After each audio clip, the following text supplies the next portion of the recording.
gente, tudo bem? Mais um bate-papo aqui no Direito com Elas sobre direito civil, especificamente direito das sucessões.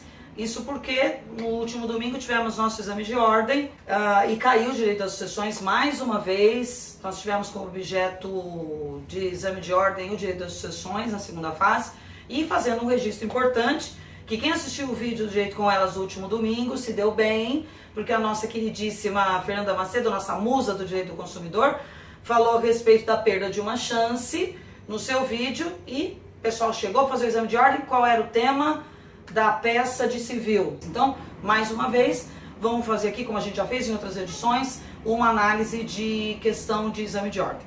Legal? Então hoje a gente vai ver a questão que falava a respeito de direito das sucessões e indignidade. Vamos lá?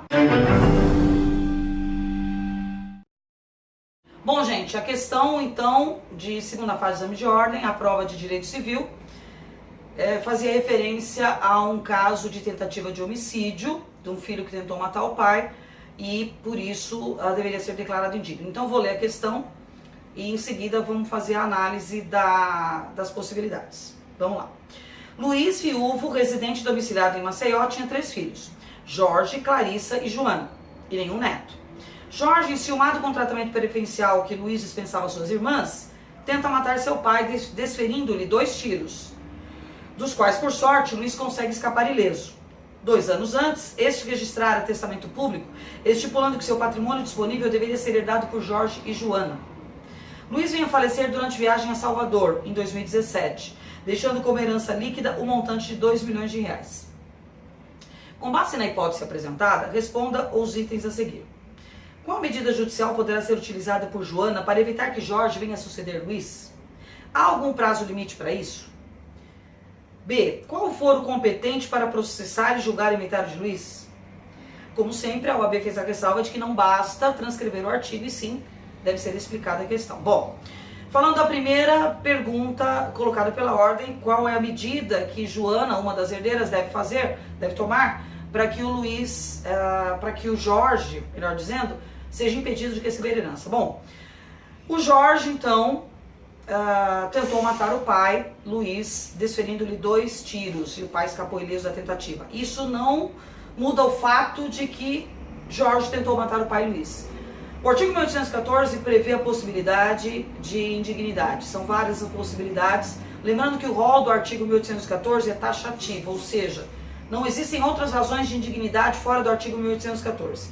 Bem, uma das possibilidades previstas no artigo 1814 para a declaração de indignidade é a tentativa de homicídio contra o autor da herança. No caso, como o Jorge tentou matar o Luiz, ele já está em curso numa das situações do artigo 1814 e, portanto, como ele agiu de forma dolosa, ele pode sim ser declarado indigno.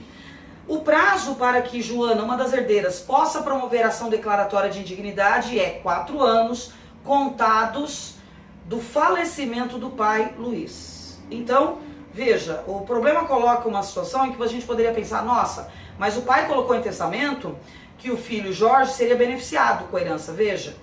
Só que o pai colocou isso 2 anos antes desse fato que foi a tentativa de homicídio. Então, mesmo que o pai tenha colocado isso em testamento, isso não muda o fato que posteriormente o filho tentou matar o pai.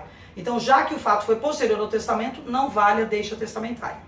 Então, o Jorge ficaria fora da disposição testamentária e também não receberia herança legítima pelo fato de ter sido posterior ao testamento.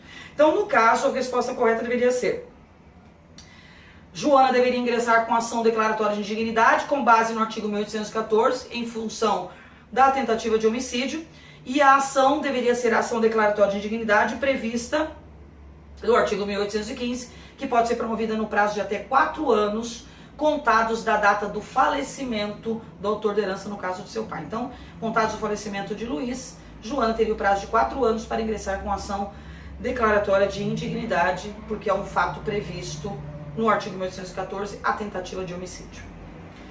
Tranquila, né, gente? A segunda pergunta, a letra B, né, dentro da mesma pergunta, qual que é o foro competente para a abertura do inventário? Bom, gente, a abertura do inventário deve ser feita no último domicílio do finado, então não importa o local da morte, né? Veja que a questão faz referência ao fato de que Luiz faleceu em viagem a Salvador. Provavelmente isso foi colocado para saber se o aluno sabia se vale o local da morte ou se vale o local do último domicílio. Então, ainda que ele tenha morrido em Salvador, o que vale é o último domicílio. Portanto, logo no início da questão é colocado Luiz, viúvo, residente domiciliado em Maceió. Como o último domicílio de Luiz é Maceió, o inventário deve ser aberto no último domicílio do finado. Portanto, a competência para abertura da ação do processo de inventário é Maceió. Então, a resposta da letra B é: o inventário deve ser aberto em Maceió, porque é a previsão do artigo 48 do novo CPC. Então, a competência é do foro de Maceió para abertura do inventário. Tranquilas então, né, gente? Os dois questionamentos dessa pergunta aí do exame de ordem envolvendo o direito das sucessões. Tá, pessoal? Então, vocês viram que direito das sucessões é uma matéria a ser estudada com bastante cuidado, com bastante atenção, porque de forma recorrente tem sido questionada nas provas de direito civil, tá? Continue acompanhando nossos vídeos, que a gente está sempre falando de sucessões, falando de direito de família, e também todas as professoras do direito civil falando de assuntos importantíssimos, sempre abordados em exame de ordem. Professora Fernanda falando de consumidor, professora Cris falando de civil, professora Ana Reale, processo, professora Márcia Trabalho, professora Lea Carta falando de penal, e a nossa professora de português, né, de linguagem jurídica, a professora Renata, sempre dando as dicas importantes para você escrever e fazer aquela peça, ó, tinindo para você ir bem na segunda fase. E para o pessoal que quer aprender o que é esse mundo jurídico, a gente está sempre tentando explicar o direito da forma mais clara possível. Então, continue acompanhando nossos canais. Se você gostou, deixa a sua curtida. A gente quer chegar aos 2.000 inscritos até o final do ano, a gente conta com vocês. Legal, pessoal? Vejo vocês na próxima semana. Um beijo e até lá.